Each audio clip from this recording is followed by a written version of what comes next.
우리 믿는 자의 축복이 무엇일까요?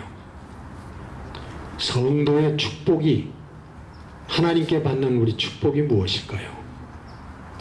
오늘 본문 2절에 보면 믿음으로 서 있는 이 은혜, 이런 구절이 나옵니다.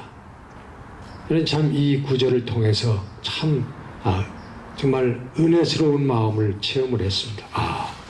믿음으로 서 있는 이 은혜, 우리들이 지금 믿음으로 서 있는 것이 이게 하나님의 은혜고 하나님의 축복이라고 하는 말씀인 것입니다. 여러분, 무슨 믿음입니까? 예수 그리스도의 십자가 희생을 통한 대속의 믿음이죠. 그것을 믿는 믿음이죠. 예수 그리스도의 십자가 희생으로 우리가 죄 사함을 받고 그리고 의로운 자리에 우리가 있게 되었다고 하는 것입니다. 본문 1절에 그러므로 우리가 믿음으로 의롭다 하심을 받았으니, 믿음으로 의롭다 하심을 받았으니, 이 믿음의 자리에 우리가 있으니, 그리고 계속해서 우리 주 예수 그리스도로 말미암아 하나님과 화평을 누리자. 하나님과 화평을 누리자. 여러분, 이 하나님과 화평을 누린다고 하는 것은 하나님이 우리와 함께 하신다 하는 말씀과 같은 것입니다. 여러분, 창세기에 보면 우리 인간의 불순종으로 말미암아 아담이, 이브가 에덴 동산에서 쫓겨나지 않습니까?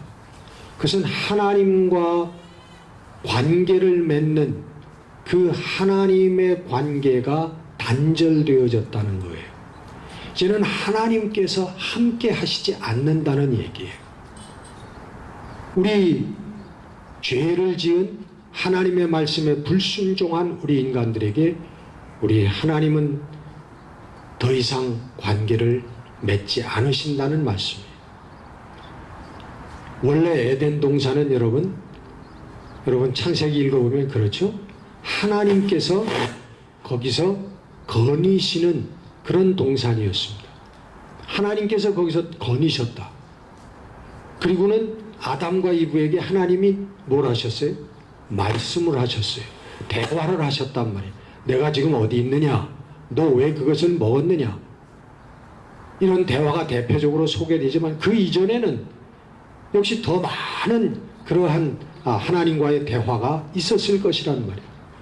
근데 바로 하나님이 함께 하시고 하나님이 대화하시고 우리와 의논하시고 하는 그런 관계가 단절되어졌다, 파괴되어졌다고 하는 것을 의미하는 것입니다.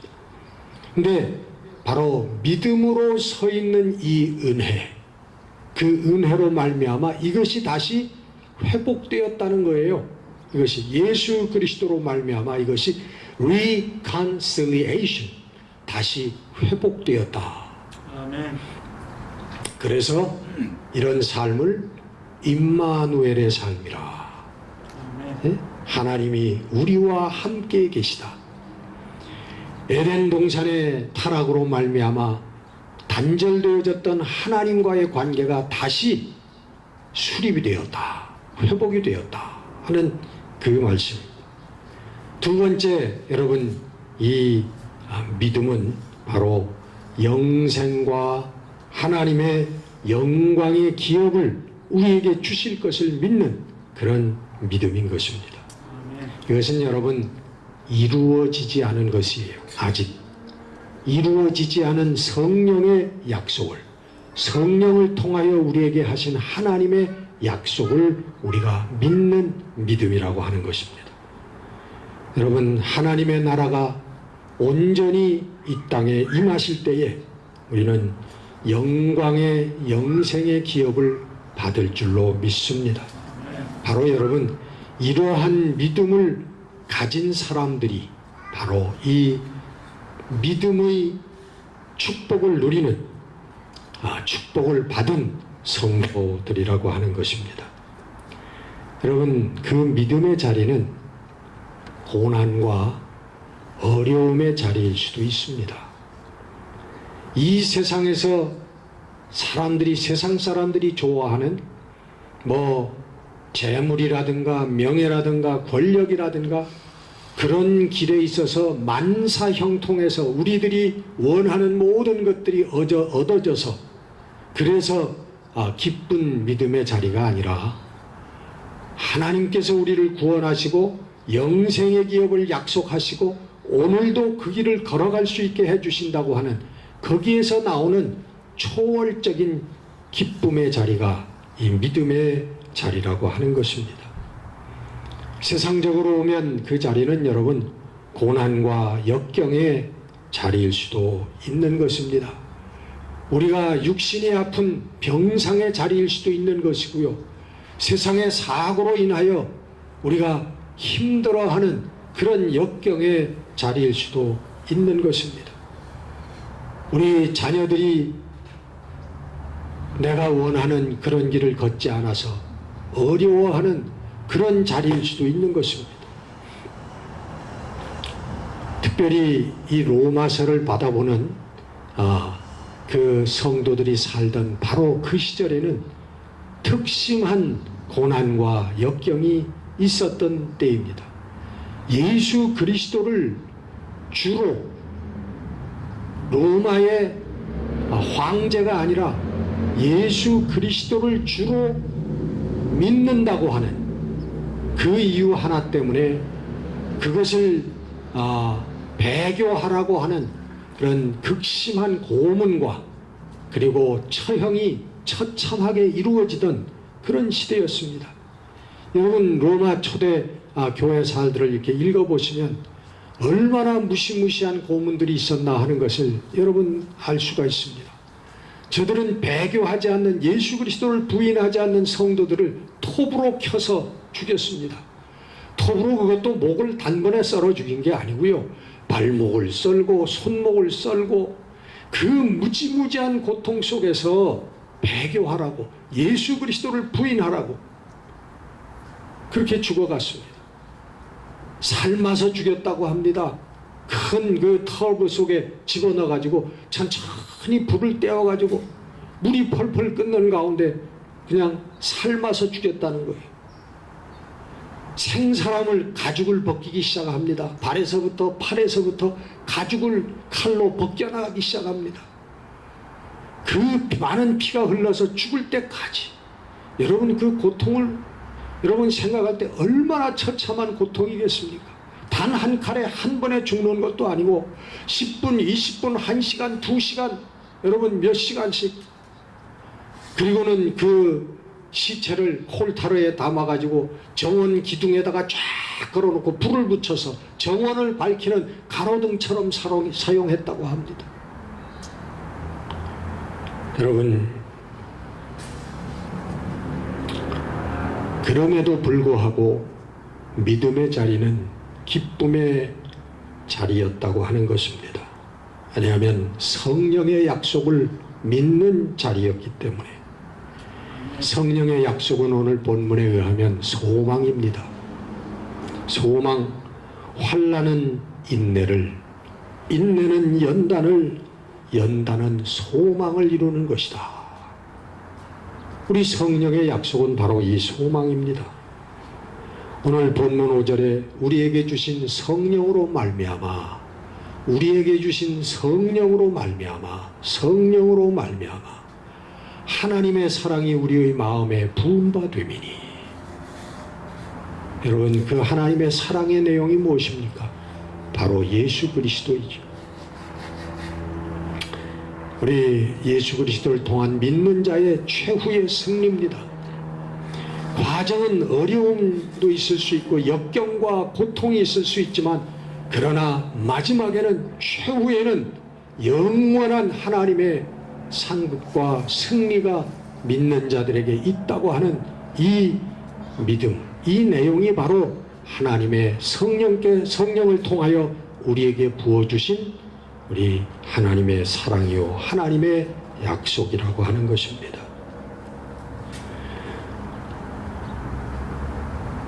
얼마 전에 우리 조원홍 장로님하고 잠깐 만나서 대화를 나누는 그런 시간이 있었는데 대화 중에 장로님이 그러시더라고요. 그 벤허 영화를 보았는데 옛날에는 뭐 아무렇지도 않은 감동도 없이 그냥 봤는데 이번에는 봤더니 마음에 하나님의 은혜가 느껴지고 그런 감동이 오더라, 그런 말씀을 해서 그 말씀을 들으면서 제가 참 감사했어요.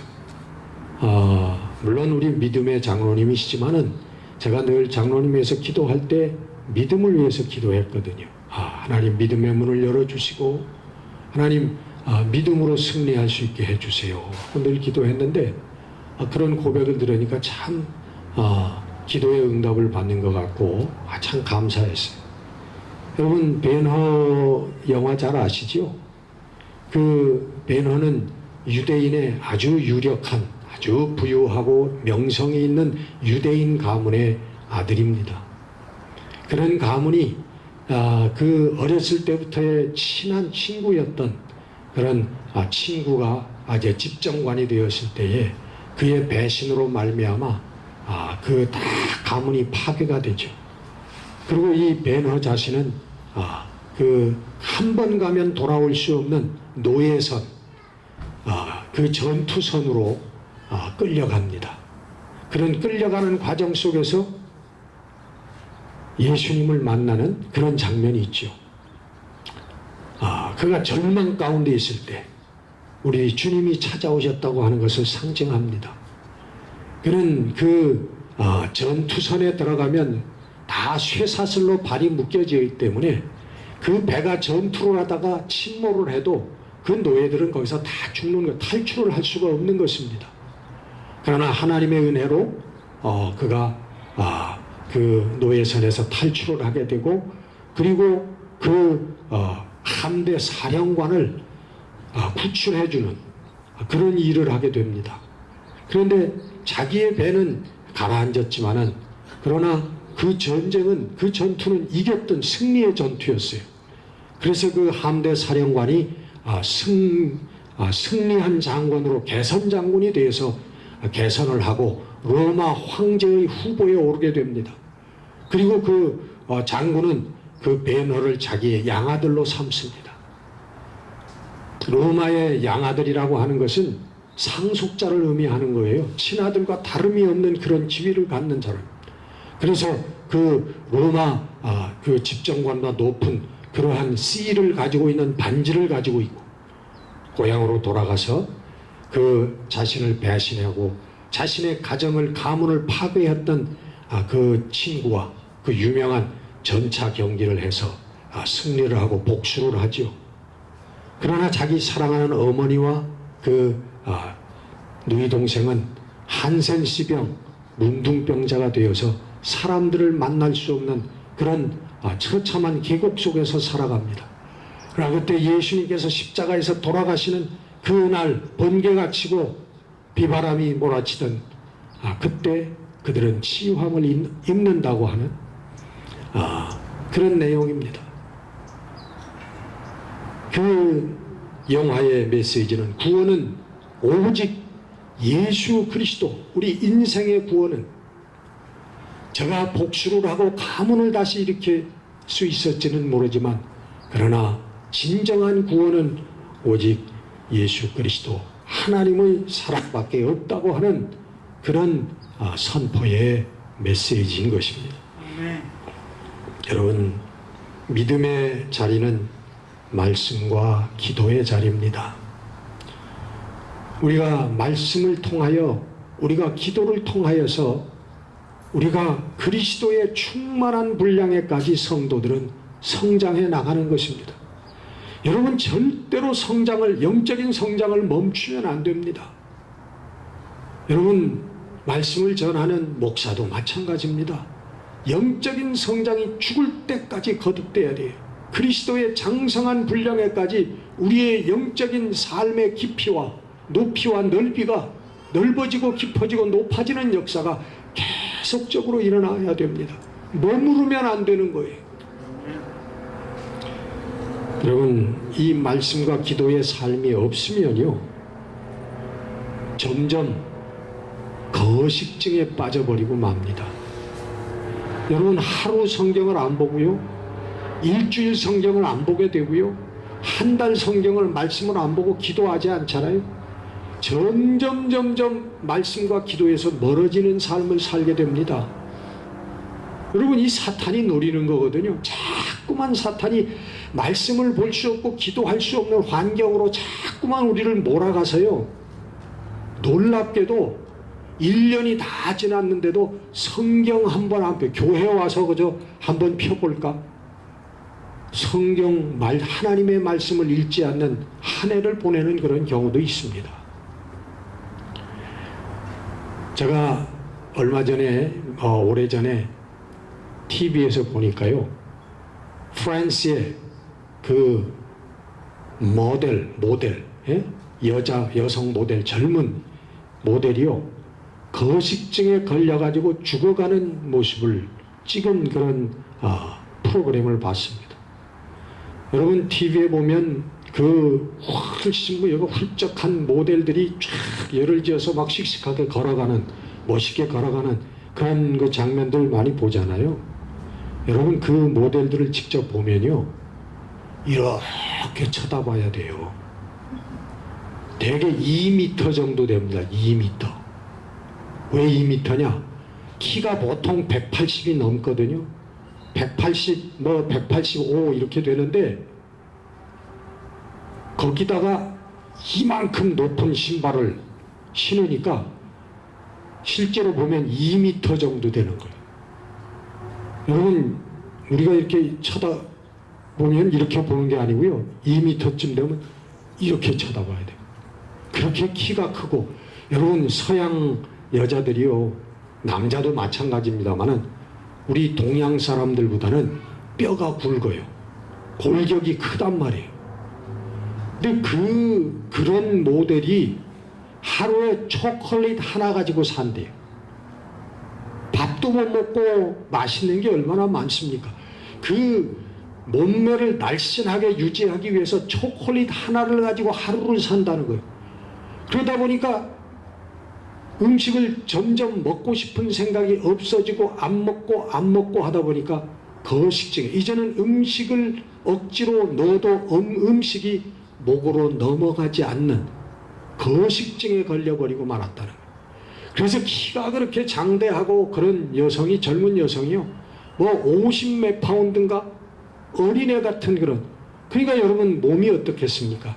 가죽하고 뼈만 해골이에요, 해골. 그러면서 여러분들은 절대로 이런 다이어트를 해서는 안 됩니다 하는 그런 얘기를 하는 프로그램을 봤습니다. 여러분, 하나님의 말씀도 기도의 삶도 마찬가지입니다. 여러분, 한 번 안 먹고 두 번 안 먹고 세 번 안 먹고 이러다 보면요, 이 말씀의 거식증에 걸려버리고 맙니다. 여러분, 성경을 펴고 앉아가지고 진득하게 하나님의 말씀을 볼 수 있는 그런 우리 몸 자세가 사라져버리고 말아요. 그런 상태가 없어져 버리고 말아요. TV는 앉아서 2시간, 3시간씩 볼 수 있는데 하나님의 말씀은 한 페이지만 넓어도 막 오금이 저리고 그저 뭐 할 일이 자꾸 생각나고.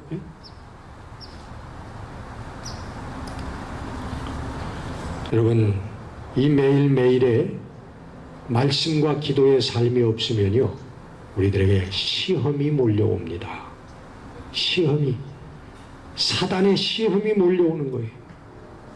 사단은 그 시간들을 노리고 있습니다. 아주 호시탐탐 노리고 있어요. 어떤 시험이 옵니까, 여러분? 우리 마음에 섭섭한 마음이 들어갑니다. 아내를 향해서도 섭섭하고, 남편을 향해서도 섭섭하고, 우리 다른 집사님, 권사님을 향해서도 섭섭하고, 목사님을 향해서도 섭섭하고, 섭섭한 마음이 들어옵니다. 그러면은 또 이 사람 저 사람 미워지는, 미운 마음이 생기기 시작해요. 그리고는 또 동시에 욕심이 생깁니다. 재물의 욕심도 생기고, 세상에 그런 등등의 욕심들이 생깁니다. 세상에 부러움이 생깁니다. 잘 사는 사람들 보면서 난 이게 뭐야? 난 평생 동안 이렇게 노력하며 살았는데 나는 이게 뭐야? 이런 세상에 대한 부러운 마음이 생깁니다. 그러면 여러분 뭐가 사라질까요? 우리 마음속에 감사와 기쁨이 사라지는 거예요. 여러분 이게 무서운 시험이에요. 이게 시험의 시작이에요. 여러분은 마음속에 이런 마음들이 들어가기 시작하면 여러분 내가 이거 하나님의 말씀이 자리 잡아야 할 이 10년 가운데 이게 시험이 들어왔구나. 그런 생각을 여러분 하시기를 바랍니다. 그러면 여러분 우리의 믿음이 흔들리지요. 믿음이 흔들리면 교회를 떠나게 됩니다. 그러면 결국은 여러분 영적으로 거식증이 걸려가지고 말라서 죽는 그런 비극이 생기게 된다고 하는 것입니다. 여러분 우리 금년 한 해에는 말씀과 기도로 축복받는 해가 되어지시기를 주의 이름으로 축원합니다. 근데 여기에 우리 성도들의 큰 오해가 하나 있어요. 뭐냐 하면 말씀과 기도하면 신앙생활 다 했다. 끝이다. 이렇게 은연중에 생각하는 사람들이 있어요. 여러분 말씀을 보고 기도하는 생활은 기본 양식입니다. 여러분 이거는 우리가 살기 위해서 하루 세 끼를 먹는 것처럼 음식을 먹는 것 같은 기본 양식이에요. 그건 성도의 생활의 끝이 아닙니다. 신앙생활의 끝이 아니고 시작입니다. 여러분 이 말씀 생활, 기도 생활, 그러니까 우리가 아직 이 기초적인 성도의 체질에 와 있지 못하기 때문에 자꾸만 말씀과 기도를 강조하니까 이것만 다 잘하면 성도의 생활은 성공적으로 다 신앙생활 했나 보다. 이렇게 은연중에 생각하는 오해를 많은 성도들이 가지고 있는데 아니요. 여러분 천만의 말씀입니다. 이 말씀과 기도의 생활, 삶이라고 하는 것은 우리 성도의 기본 양식입니다. 기초예요. 여러분 일반적으로 우리가 하루 세끼 맛있는 거 내가 좋아하는 음식만 꽝꽝 먹고 아무 일도 아니한다면 먹고 자고 먹고 쉬고 먹고 놀고 여러분 계속 이런다면 우리가 어떻게 될까요? 비만도 생기겠지요. 병이 생깁니다. 혈압도 올라가고 당뇨도 생기고요. 여러분 우리가 하루 세끼 먹는 음식은 살기 위해서 먹는 것입니다. 무언가를 하기 위해서, 생산적인 일을 하기 위해서 직장에도 나가서 일을 하고 사업도 하고요. 교회도 일으키고요. 이런 일들을 하기 위해서 우리가 하루 세끼 음식을 먹는 것처럼 하나님의 말씀과 우리가 기도의 삶을 사는 것도 바로 성도다운 삶을, 하나님의 영광을 드러내기 위한 삶을 살기 위한 기초라는 거예요. 기본 양식이라고 하는 것입니다. 여러분 우리 이 하나님의 말씀과 기도의 삶이 우리 이루어지면서 우리들은 하나님의 뜻을 위해서 사는 매일매일의 삶이 시작되어지는 것입니다. 이웃을 돕고 이웃을 품어주고 이웃을 위해서 봉사하고 하는 사랑의 삶이 시작되어진다고 하는 것입니다. 이것이 여러분 신앙생활의 이게 메인 파트입니다. 이게 중심이에요. 말씀과 기도의 생활이 아니고요. 정말 중심은, 정말 메인 띵은, 메인 포션은 뭐냐 하면 바로 이웃사랑인 것입니다. 우리가 이 땅에 살면서 정말 춥고 가난하고 배고프고 억눌리고 이러한 우리 주위에 이웃들이 많은데 그들을 위해서 어떻게 내 삶을 통해서 내 삶을 나눠줄 수 있을까라고 하는 것이 여러분 이것이 신앙생활의 메인 포인트라는 거예요. 여러분 복음서를 읽어보시면 예수님 읽어보시면 예수님 말씀들이 다 그렇잖아요. 너희들 기도 많이 해라. 하나님 말씀 그거 밤새도록 그것만 읽어라. 그런 말씀하신 적이 거의 없습니다. 예수님. 나가서 살 때 내 이웃을 사랑하라고 말씀하시는 거예요. 그 이웃들을 품으라고 하는 거예요. 용서하면서 간합하면서 그들과 함께 하나님께로 나아가라고 말씀하신, 이게 성도들의 삶이라고 말씀하시는 거예요. 제가 얼마 전에 좀 고민을 한 적이 있습니다. 무슨 고민이냐 하면, 이제 나도 목회 생활에 은퇴가 다가오는데 이 은퇴 후에는 어떻게 살까 하는 그런 고민이 많이 몰려오게 됐어요. 아무리 기도를 해도 응답이 없어요. 마음속으로 내 친구가 아프리카에 가서 그 어려운 데서 선교 활동을 한다는데 나도 그런 데 조인을 해가지고 아프리카를 가서 살아볼까? 아니면은 필리핀 같은데 정말 그 어려운 빈민촌에서 어린아이들이 먹지도 못하고 교육도 받지 못하고 그렇게 사는데 그런 데 가서 좀 봉사를 하면서 살까? 근데 기도에 응답이 없는데 어느 날 제가 문득 깨달음이 왔어요. 정말 음성을 듣는 듯한 깨달음이 오는데 어떤 깨달음이냐면, 너 왜 자꾸 응답을 구하냐? 성경 말씀에 응답이 다 써 있는데, 이런 생각이 드는 거예요. 그러면서 그렇구나, 이거 기도할 필요도 없는 것이로구나 하는 생각이 들어갔어요. 성경 말씀에 여러분 떠오릅니다. 내 이웃을 내 몸과 같이 사랑하라. 그리고 내 사랑은 이웃에게 악을 행하지 아니하나니 그러므로 사랑은 율법의 완성이니라. 여러분, 우리 인생의 궁극적인 목표와 길을 성경이 아주 명확하게 기록하고 있어요. 우리들에게 제시하고 있습니다. 그래서 그렇구나, 내가 어디에 가서 무엇을 하면서 살든지 이웃에게 그리스도의 사랑, 그리스도의 생명 전하면서 살면 되는 것이로구나, 그 고민을 접게 됐습니다. 여러분, 우리 성령을 통하여 우리가 이 믿음의 자리에 서 있는 이 은혜를 우리 하나님께서 주셨습니다. 말씀과 기도의 능력으로 이웃을 사랑하고, 그리고 마지막 하나님께서 우리에게 주실 생명의 면류관을 소망하면서 기쁨으로 살아내는 우리 2021년 복된 한 해가 되시기를 주의 이름으로 축원합니다. 기도하겠습니다. 은혜로우신 우리 아버지 하나님, 우리들에게 성경 말씀을 손에 들려주셨습니다. 그곳에 우리들이 살아야 할 길이 있고 방법이 있고 목적이 있습니다. 하나님을 기쁘시게 해드리는, 하나님의 영광을 드러내는 우리의 삶과 길이 거기에 명확하게 기록되어져 있습니다. 하나님, 말씀을 읽고 말씀을 먹는, 그리고 말씀을 붙들고 기도하는 이 한 해가 되게 하여 주시옵소서.